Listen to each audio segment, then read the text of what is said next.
Picnic ব্লগের next part নিয়ে হাজির। আগের পার্টে তোমরা আমার চিকেন কষা খাওয়া অব্দি দেখেছো, তো চলো এই পার্টটা স্টার্ট করা যাক।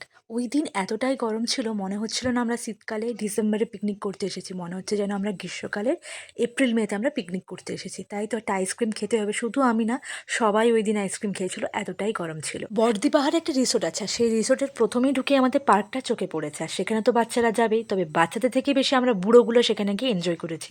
প্রত্যেকটা জিনিসেই আমরা চেপেছি। এক মুহূর্তের জন্য মনে হয়েছিল আমরা সেই ছোট্টবেলার জায়গায় আবার ফিরে গেছি। কতটা এনজয় করেছি নিশ্চয়ই আমাদের দেখে বুঝতেই পারছো। দেন সেখানে 1 ঘন্টা টাইম কাটিয়ে সোজা নেমে পড়লাম নদীতে। নদীতে গিয়ে আমি আলু মাখাকে প্যান্ট খুলে একদম জলের মধ্যে নামিয়ে দিয়েছি। যে একটু জল ঘাটা শিখিয়ে দিয়েছি, এমন জল ঘাটছিল তাকে তো আর নদী থেকে তোলা যায় না। যাই হোক, অনেক কষ্ট করে নদী থেকে তুলে আমার ভাইয়ের কাঁধে চাপিয়ে আমরা চললাম এখন খাবার জায়গায়, কারণ খেতে এবারে ডাকছে, প্রায় 2:30টা বেজে গেছে। তো চলো এরপর এসে আমরা খেতে বসে পড়েছি। তবে খাবার মেনুতে কী ছিল আবার নেক্সট পার্টের জন্য অপেক্ষা করতে হবে। ততক্ষণে টাটা।